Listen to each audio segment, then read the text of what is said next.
Hi, everyone, and good morning, and welcome to the second day of the winter school. We're sorry for the delay, and we're about to start with our second talk by Gilad Asharov, talking about Oblivious computation. Gilad, please. Thank you. So I'm going to talk today about Oblivious computation. I'm going to talk about the hierarchical construction, but I'm going to start the first hour on Oblivious sorts. Okay, so just to recap from what we did yesterday. So we talked about the scenario where we have a secure processor in an untrusted memory. And we say that even if I encrypt my information, the access pattern, which memory locations I'm actually accessing, reveals sensitive information. For instance, suppose that a cloud, I upload all my information, genomic information to the cloud, and I always access some regions that relate to the kidney. So the cloud provider can infer that the patient has some problem with the kidney, not say a heart problem. So we talked also about models of computation. We mentioned the circuits model and the RAM model, and we said that the metrics are a bit different. So in circuits, we care about size and the depth of the computation. In the RAM model, we care about time and the size of the memory. And then we say that there is the Oblivious RAM model where we can actually simulate whatever access patterns the RAM program makes. So we mentioned ORAM. So ORAM can be viewed as something, as a machine in between the client program and the external memory. And the ORAM receives read and write addresses according to the logical from the client, and then it translated to many physical accesses to the external memory. Security, we ask that this memory distribution can be simulated, namely the simulator that doesn't receive the addresses of the logical memory, the logical sequence, can actually produce the same physical memory accesses as the ORAM itself. Okay, and we mentioned the state of the art. We mentioned the lower bound saying that you cannot do better than log n, namely, when we compile the program, we're gonna get an overhead of log n, where n is the size of the memory. We talked that there are two techniques, tree-based ORAM and hierarchical ORAM. And the best we can achieve in tree-based ORAM is log square. The best we can achieve in hierarchical ORAM is log n. And we also showed that we talked about the lower bound and the tree-based ORAM construction. And we said that today we are going to focus on the hierarchical construction. We saw also an example on Oblivious sort. So we mentioned merge sort, and we say that merge sort is not oblivious. So in merge sort, if I want to merge two arrays, and those are the two arrays, then the access pattern over here reveals like the ordering between the two arrays that I'm coming to merge, versus bubble sort, which is completely oblivious. We don't reveal any information about the ordering, about the inputs that we are working on. Okay, and the rest of this talk of the first hour is going to be on Oblivious sorts. And I'm asking what other Oblivious sorts are. So we all know about merge sort. Everyone knows about merge sort. We said merge sort is not oblivious. There are three major oblivious sorts that people consider in the literature. Those are Bytonic sort, AKS sort, which is a very famous sorting network that has achieved actually n log n. And there is a zigzag sort that also improved the constants in AKS, different kind of sort, but it has better constants than n log n. And so those are the sorts that we have. It's important to mention that they are much better than just a RAM program. They are even in the circuit model. And bitonic sort is also the most practical when you come to use. It turns out that this factor, these constants are too painful. So it's better to, for many ends, it's better to pay this extra log n than actually going to AKS or zigzag sort. I want to show now another Oblivious sort, which is simpler. And we call it a bucket Oblivious sort. It achieves a runtime of 6n log n, but it has some error probability, and we also need some client storage. And as opposed to those, the 3 lines over here, it's just in the RAM mode. It's not in the circuit model. So it's really different kind of model. Usually what we do, we take something in the circuit model and emulate it over the RAM. But now I'm saying, instead of actually designing a circuit and then running it on the RAM, let's design an Oblivious sort that works directly on the RAM model. So the sort is, we need to think about Z over here as something like polylog in the security parameter. So we get negligible error probability, and the client storage becomes something like polylog. And the runtime is 6n log n. Okay, so how bucket Oblivious sort works?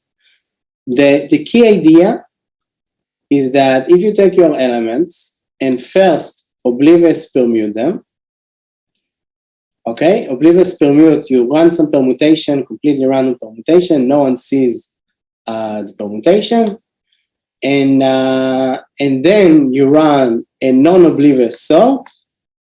What you get is the combination of those two, the composition of those two is actually an Oblivious sort. So non-Oblivious sort, we have very fast sorts like merge sort, quick sort, whatever you want. All you really need to do is to start with an Oblivious permutation. Now this paradigm of first permuting the inputs and then running something which is non-Oblivious is also going to play a very important role in the final construction of Optorama, in different primitives as well. Now we see it in sorting. So bucket Oblivious permute, how do we permute? The idea is to take the array and interact it as buckets, okay? Each bucket has polylog number of elements. And we're going to assign to each element a random destination bin.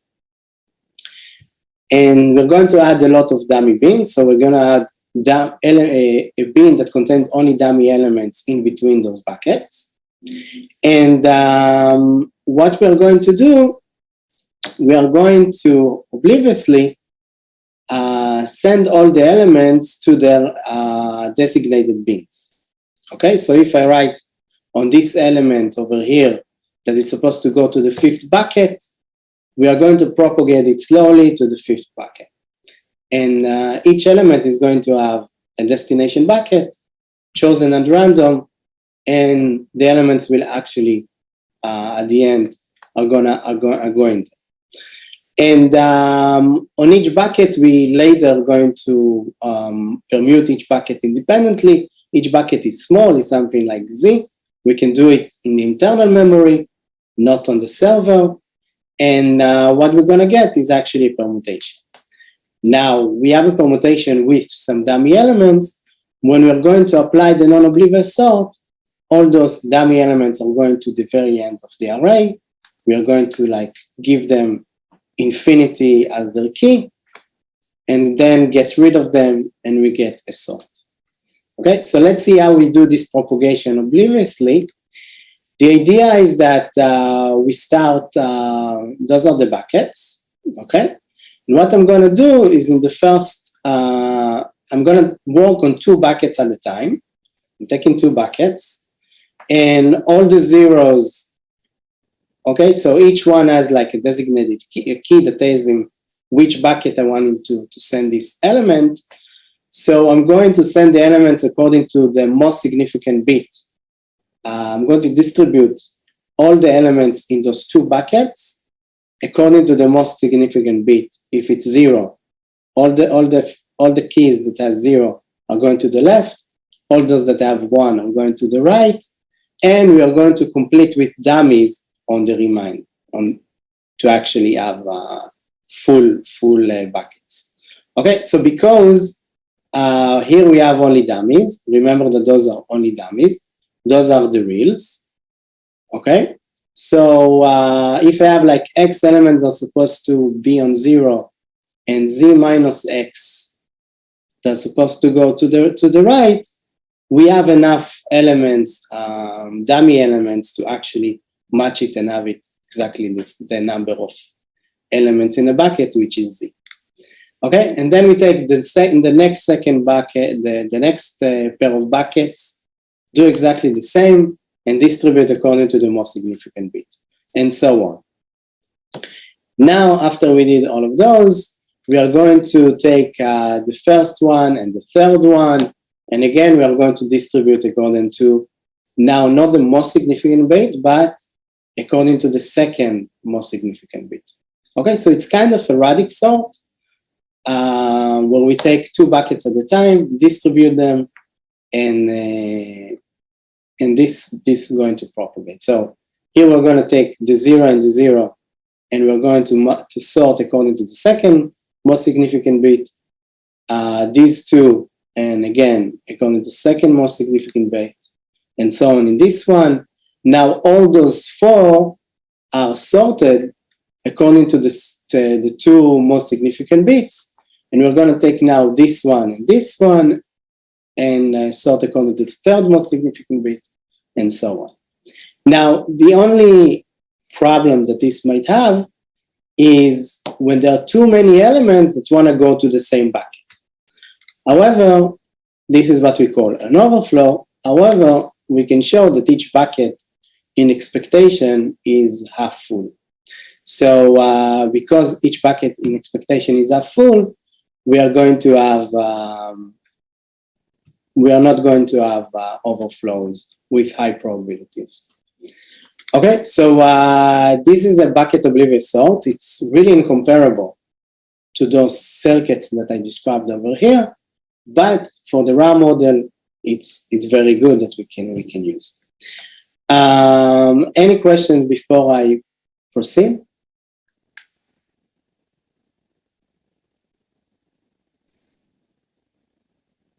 There are no questions as of now. Okay. So I'm going to now ask a very fundamental question. Can we do sorting faster than n log n? Okay? I don't care about oblivious or not. Okay, so can we do oblivious sorting faster than n log n? And we know that this is not possible if the sort is a comparison base. Okay, we know that there is a lower bound. Any comparison-based sort is not going to have omega n log n overlay. Now, on the other hand, in the raw model, when we talk about non-comparison-based sorts, there are sorts that actually can work faster than n log n. They are not in the comparison-based model. Those are like radic sort and counting sort. Those are faster when the keys that we have are smaller. Radic sort works in order kn, where k is very small. This is faster. In the second model, on the other hand, we don't have such results. So radic sort, counting sort, they all make input-dependent memory accesses, and we don't have an equally efficient counterparts in the circuit model. So this leads us to the question of can we go lower than k plus w times n log n circuit size? So let me just explain the parameters. So n is the number of elements, k is the size of each key, and w is the associated payload with each one of the keys. And so the question is, can we go lower than k plus w times n log n? And we know that this cannot be such a sort. Even the circuit model cannot be comparator based. This is the lower bound that we have of n log n. then this sort, even if all we care about is let's try to sort bits, namely our keys are just 1 bit long. We'll just have keys of 0 and keys of 1. That's it. So even in that case, we cannot go smaller than n log n. And there is something called stability. Stability means that if we have 2 inputs, 2 keys that are the same in the input array, I want them to be, and this one is before this one, then I want them also to be in the same order in the output array. In that case, we say that the sort is stable.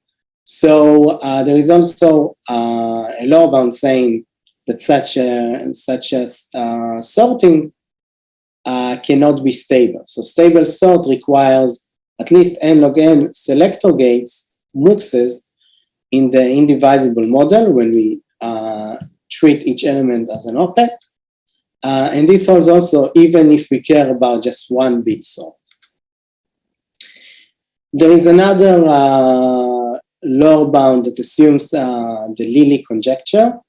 I don't want to go into it, but it says that for general K, you cannot have a certain circuit that is smaller than K plus W n log n. Okay, and we don't have an unconditional lower bound, so we have either comparison-based, stability, assuming some conjecture. There is no unconditional lower bound. So what I'm gonna present now is a sorting circuit. So if the baseline is AKS, it gives you sort in a circuit of size K plus W n log n, we show a sorting circuit that works, that its size is K plus W n times K. Okay, I'm gonna ignore some polylog star terms. Okay, very small terms. But as you can see, for small keys, when K is smaller than log n, this is a smaller circuit than AKS. Okay, so it's better and it's smaller for K that is little o of log n. It's indeed worse than n log n for general K, as we saw in the lower bound that I just mentioned. The sort is non-comparison based and it's not stable. Okay, so we actually circumvent all those lower bounds. So in order to get this result, we had to look at the problem that is called tight compaction. So tight compaction is essentially sorting on 1 bit key. Okay, so we have elements. This is the input array. Some of the elements are marked. Those are the blue ones. And we want to move all the marked elements to the beginning of the array. It's just sorting in bits on 1 bit key. Now, it turned out that this problem is very central.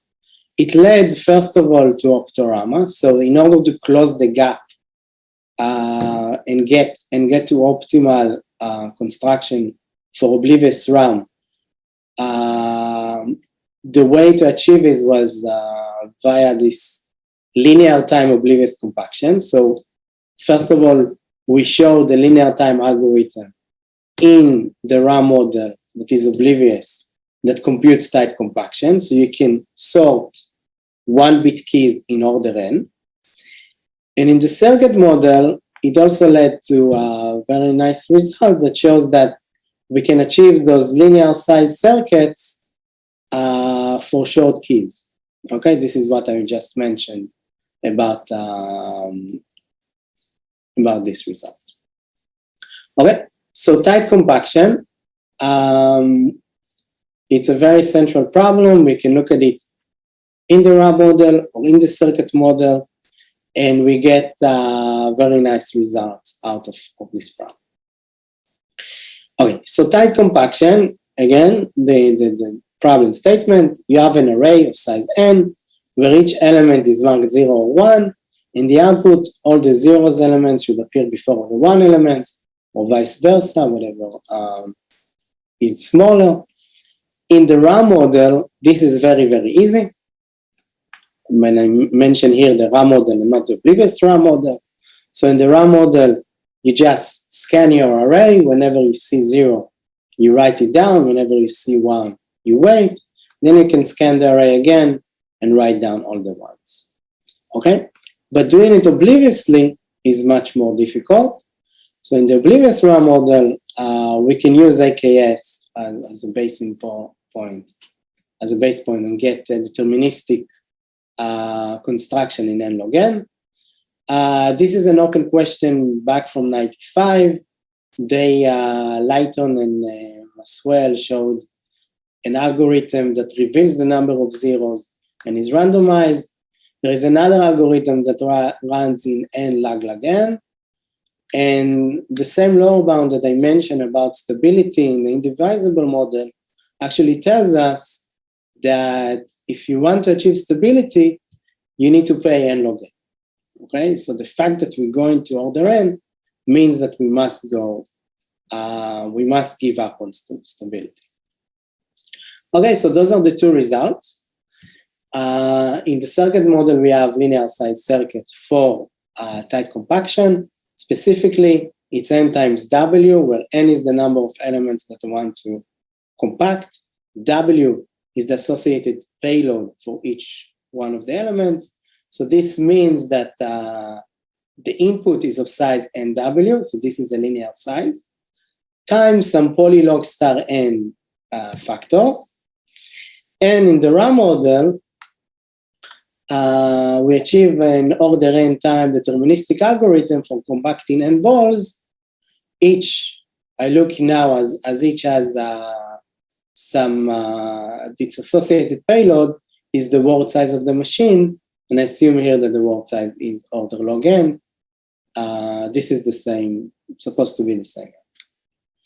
Okay, and both the circuit and the RAM model, both algorithms are not comparison-based, they are not stable, and they are in the balls and beans model, even though when we compute where to move balls around, we use some bit slicing tricks, which is not exactly in the balls and beans model, but the entire algorithm is considered as balls and beans because when we look at the memory, at the blocks that we move in the memory, those are, we treat them as OPEX. Okay, so next, what I'm going to show next is first I'm going to describe this n log n algorithm that is very simple and it's randomized in the RAM model. Then I'm going to describe the linear size compaction circuit. And I'm just going to mention that in the RAM model, in the Oblivious RAM model, we have an order n construction, which I'm not going to show it in its entirety, but it has some similar ideas as the circuit construction. And this is, again, a good time to stop and take some questions. There's a question regarding the bucket Oblivious sort. Is the permutation and splitting between right and left based on the value of the element? It's based on, so to each element, we made a new key, like you sample new keys to each one of the elements. And then when you move left or right, it's according to the new key that you just sampled. So it's going to be completely random permutation. And then when you run the non-oblivious sort, this is going to be according to the real values of the elements. Okay? Okay. We don't have any more questions for now. Okay. So, so now I'm going to show a simple randomized oblivious type compaction in the RAM model in n log n, log security parameter. And the idea is the following. So this is the input. We have a lot of zeros, a lot of ones, and each one has some associated ball with it. So there is information attached with each one. And you want to move all the zeros to the beginning and all the ones to the end. So the first thing we're going to do is going to interrupt this array as n over z bins of size z each. Z is again polylog in the security parameter. Okay, so I'm going to take the first element says, okay, so those are my bins.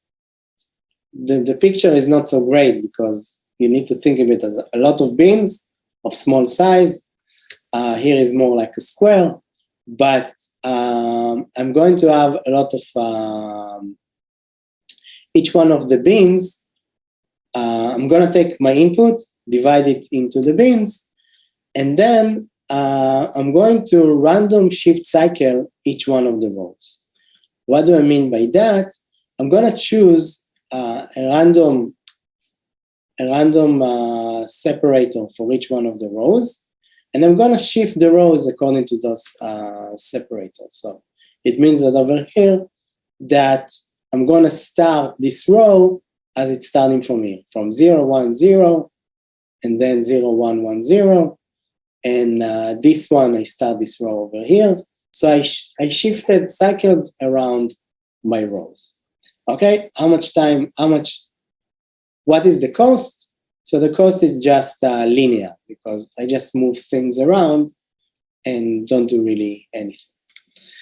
Okay, now what we're going to do, we are going to sort each one of the columns independently. Okay, so I have a lot of columns, n over z columns, and I'm going to sort each one of the columns independently using an oblivious sort.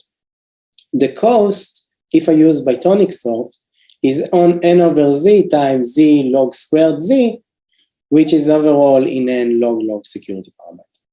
Okay, so this is what I get after I sorted each bucket or each one of the bins independently. Next, the claim is that with very high probability, with overwhelming probability, there is a mixed stripe of size which is not so big, which is something like log to the 4 times security parameter. So let me explain. After we did this column sorting, we sorted column by column, we're going to end up with all the first rows are going to be zeros, all those on the top are going to be ones, and we're going to have very few rows that actually going to be mixed. They have ones and zeros. And if my bin is of size log to the 6 security parameter, then the ratio is something like the size of my mixed stripe is log to the 4 times security parameter. Okay, what does it give us now? I can copy this array somewhere else, obliviously, and then I can, the number of elements that I have in this mixed stripe is something like n over log squared security parameter. What does it mean? That if I'm going to sort it, it's not going to cost too much because it's n over log n, and therefore I can actually sort it very efficiently, and then I can write it back. So let's see the entire algorithm in one slide. So I interrupt the array as n over z bins of size z each, and then perform some random shift cycle. This is important for actually getting some randomness and showing that there is a mixed stripe. After we do this random shift cycle, we're going to sort each column independently. This is like sorting the bins.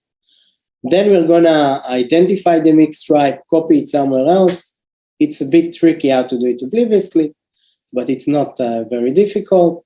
And then we're going to sort that mixed stripe and put it back obliviously. And now you can see you got everything tight compaction in time, which is if k is polynomial in n, or the one relate to each other, what you get is an oblivious sort, is oblivious tight compaction in time and log. Okay, so this is already something relatively practical that you can use. But now to shape this additional log-log n and get something deterministic, we have to work much harder. This is like kind where something more theoretical than practical. Okay, so I want to show now a linear size compaction circuit. Again, not in the raw model, but a circuit. But this is again a good time to stop and take some questions.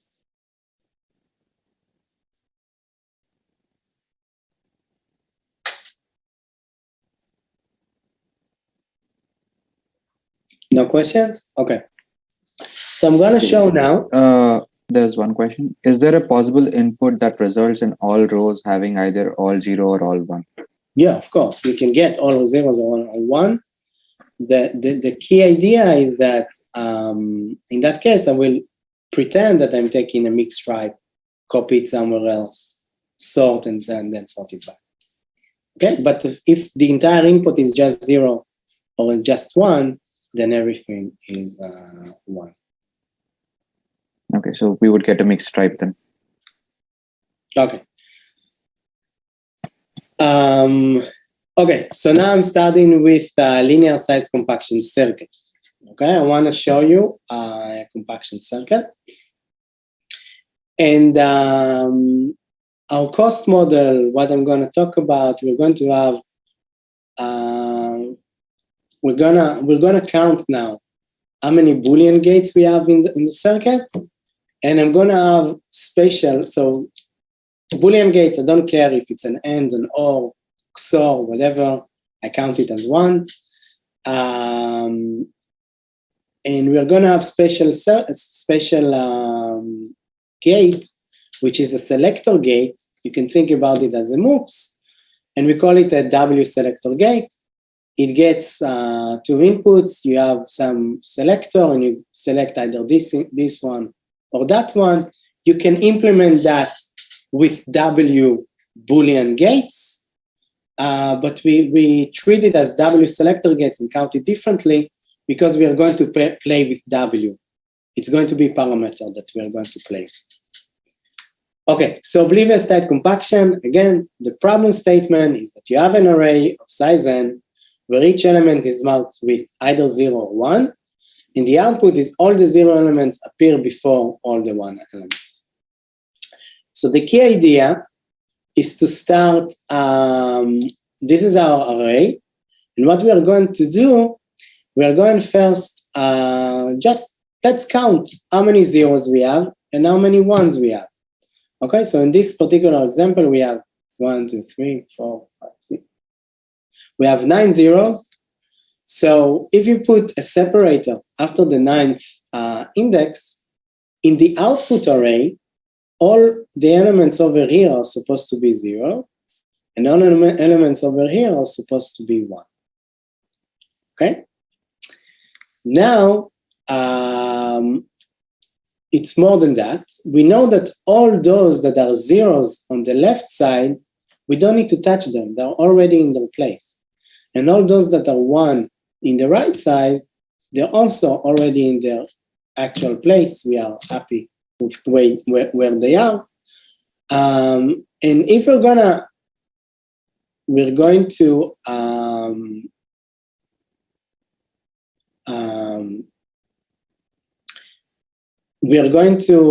give a color to each one of the elements, on all the ones on the left and all the zeros on the right. So let's color all the ones on the left as 1 and all the zeros on the right as blues. They're exactly the same number of ones on the left and zeros on the right. And all we have to do is to select 1 0 on the left, match it with 1 blue on the right, and swap between the two. Okay, so all we have to do is just swap the elements. One colored between the reds and the blues. Okay, so the way we're going to do it, we're going to look at a bipartite expander graph. So by expander, I mean that if we have a large enough set on the left, the number of neighbors on the right is going to be very large. So if we take, say, n over 200 elements on the left, we're going to get almost half of the elements on the right. So this is a bipartite expander graph. It has order 1 degree. So we know how to build such graphs explicitly with constant degree for each one of the nodes. Okay, so it's going to have n elements, n vertices on the left, n vertices on the right. And we're going to put all our elements, we need to think about it, like we put all our elements on the left.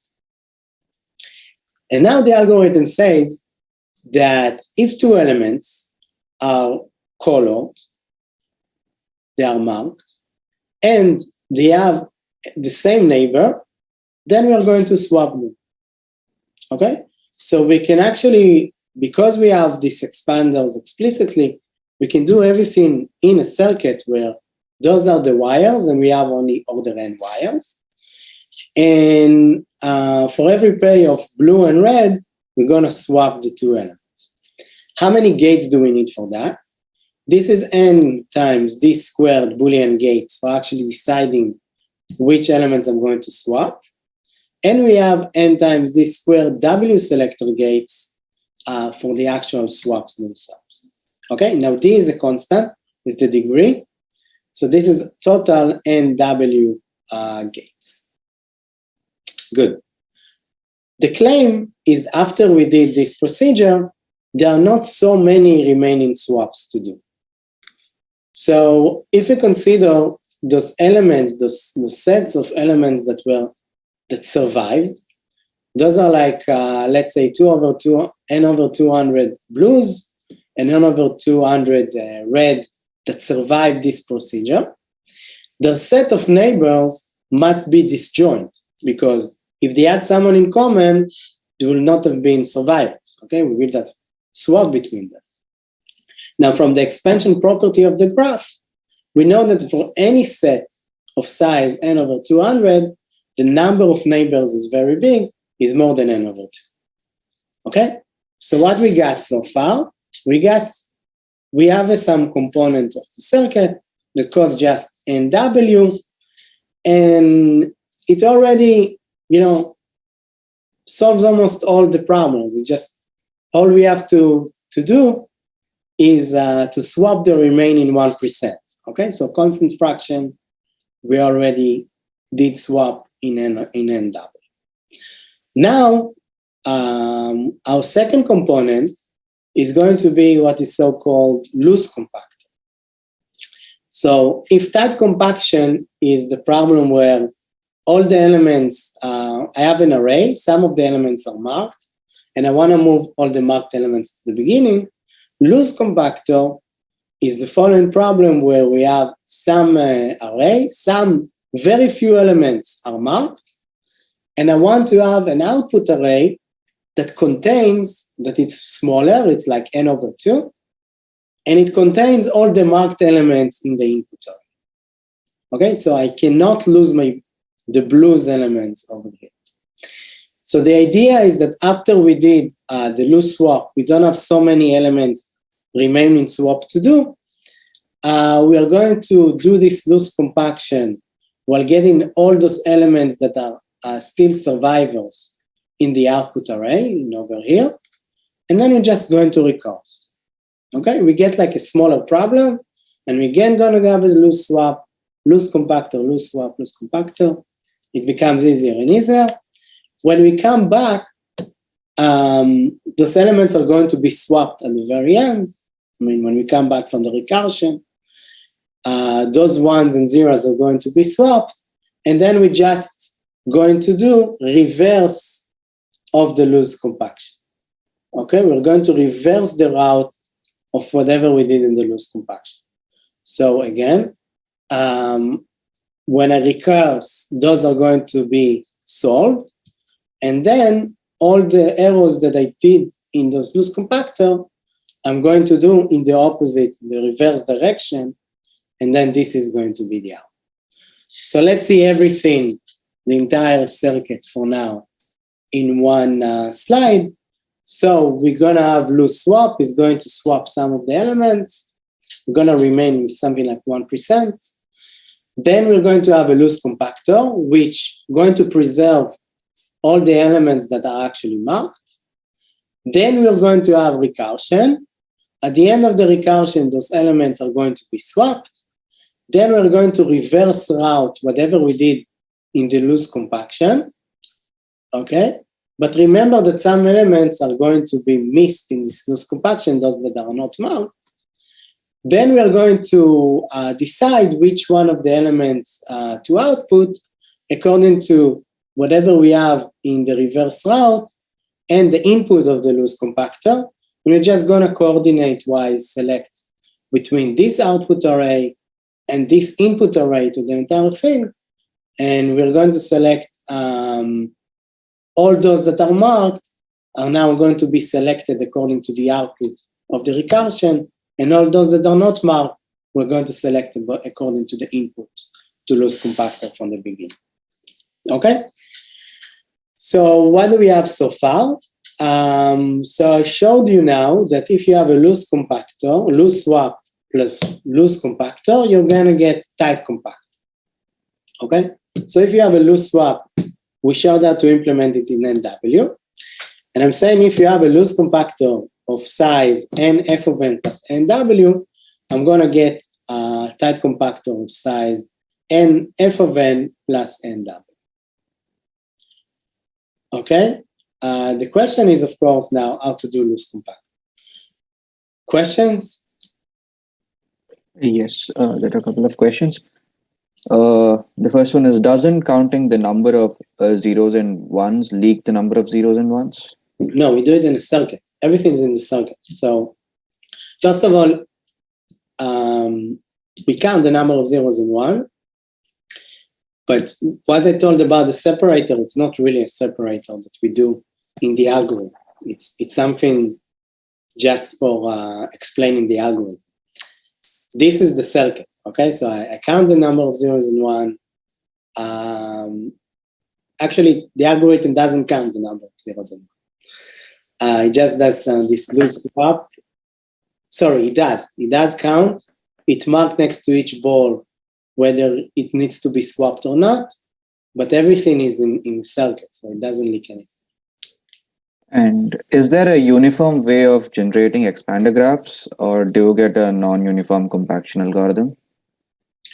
So I think there is. It's a good question. I think there is. Here we look about circuits. So circuits are, yeah, there is a uniform. There is a uniform, as far as I know. Okay, that's it. Okay, so what we got so far, we got a tight compactor of size n f of n plus n down. Okay? Now we need to do this loose compactor. So loose compactor, again, you have an array. Some of the elements are marked, and you want to move all the marked elements to be in the output array, where your output array is much smaller than your input array. Again, the way to do it is to look about bipartite expander graph. And it's going to be constant degree, constant spectral expansion.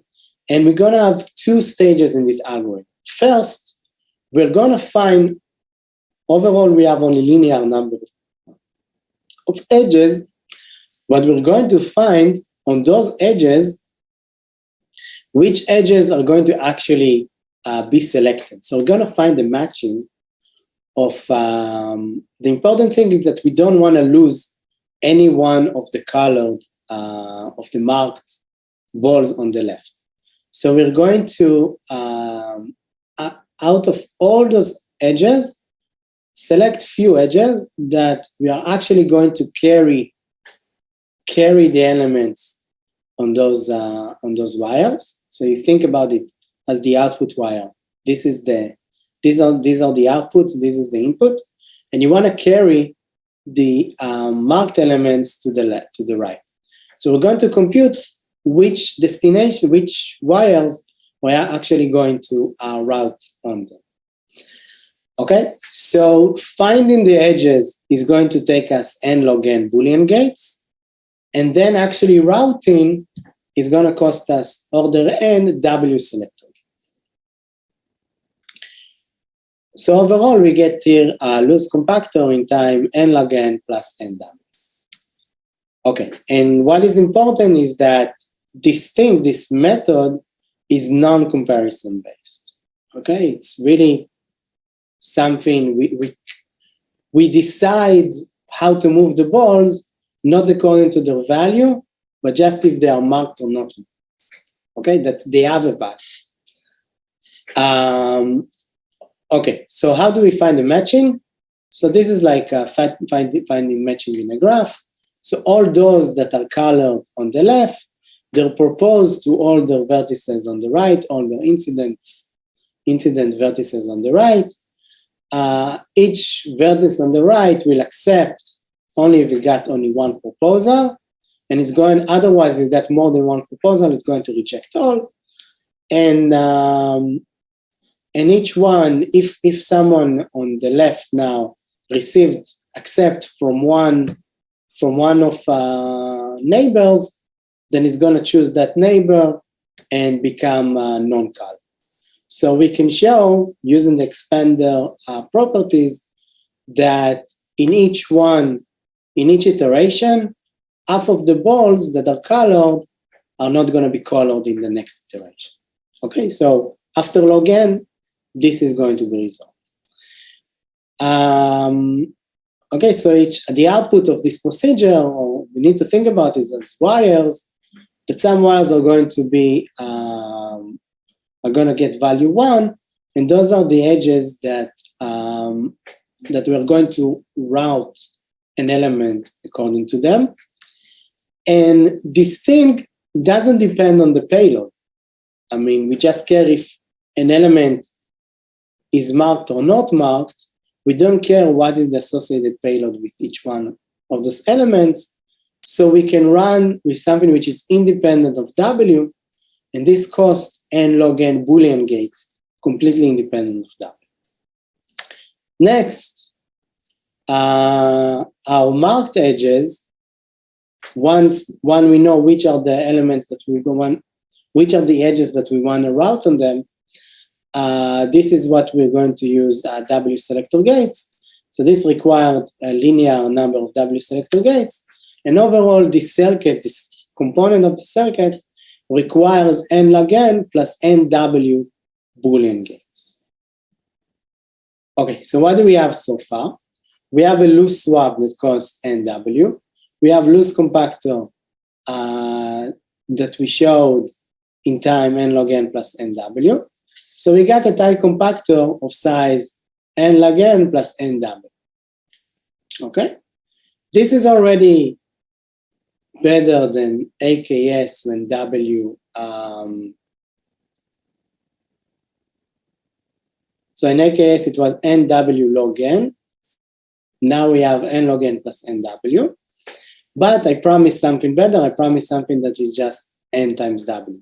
I want to get rid now of this n log n.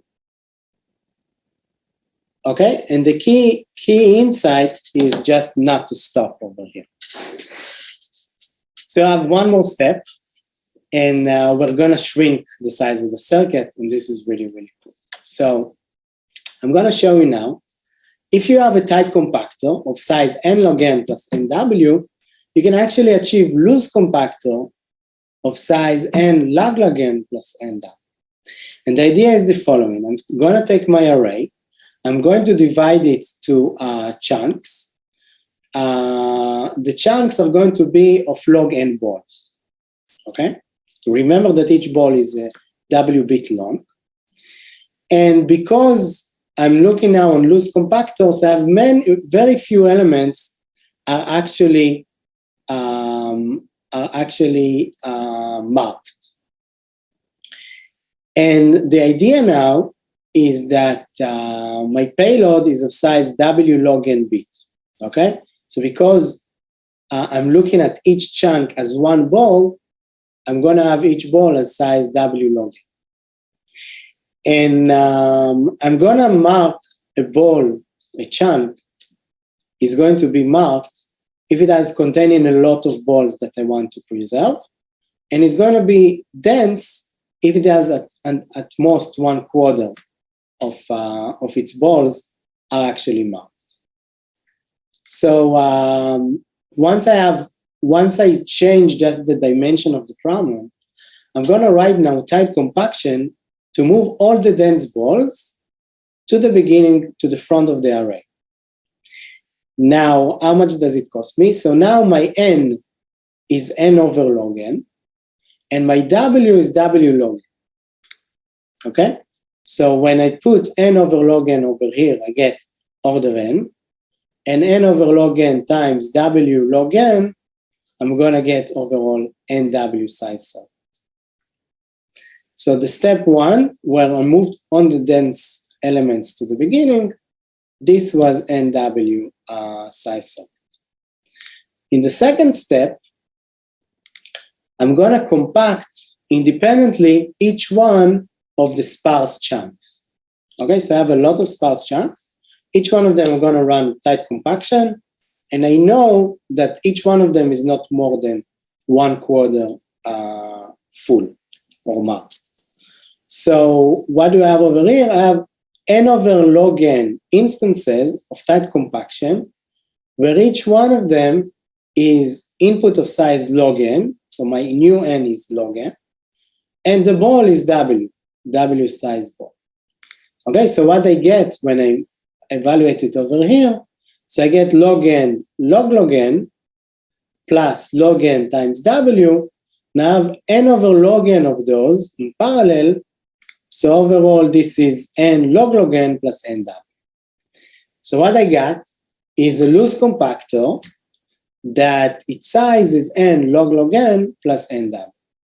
So I started with tight compactor of size n log n plus nw and got a loose compactor of size n log n plus nw. In general, let's generalize what we just did.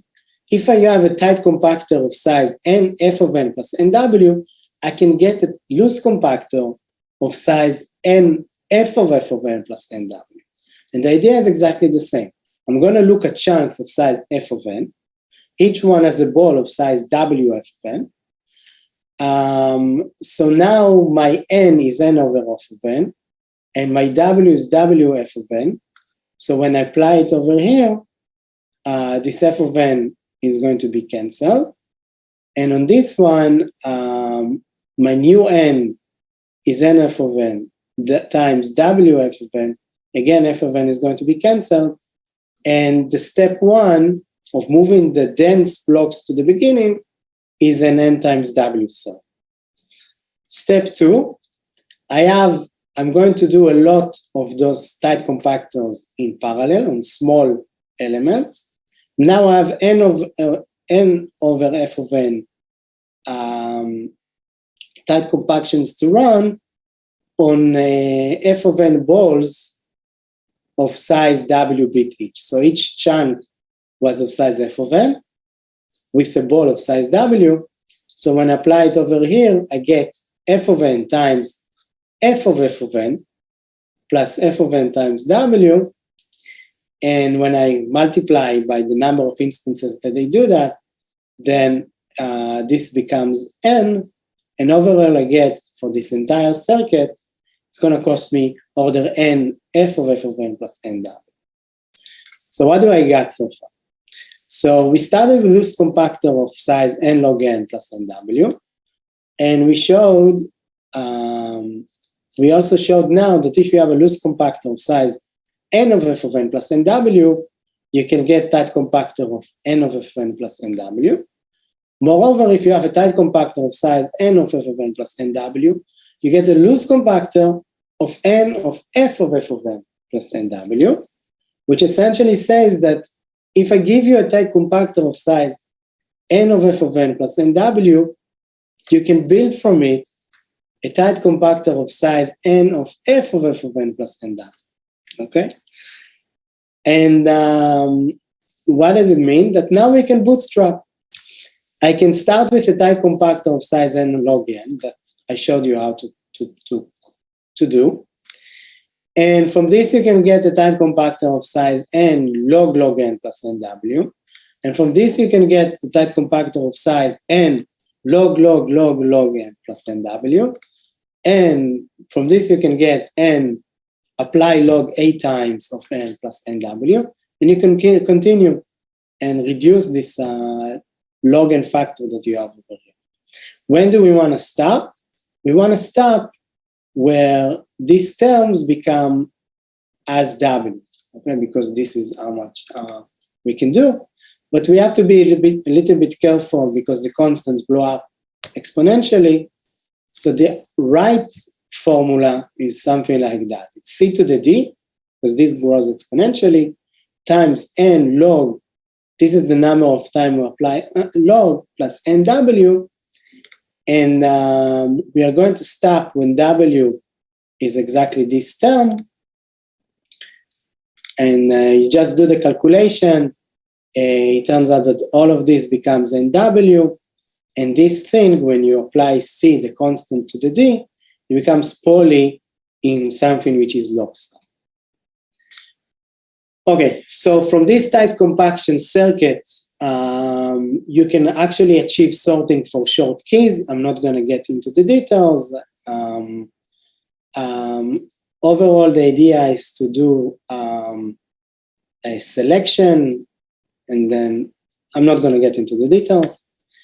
And what we get at the very end is actually sorting short keys in a circuit of this size. And my message in this talk is that tight compaction is a very central problem. It led also to linear size circuit, an improvement of a problem that we didn't know anything for almost 40 years.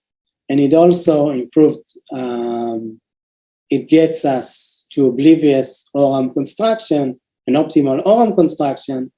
And this step we're going to do in the next hour. So now we're going to have a break. After the break, I'm going to describe how compaction is going to help us to actually achieve this. Questions? There are no questions. Okay. So I have some references if anyone is interested, and let's take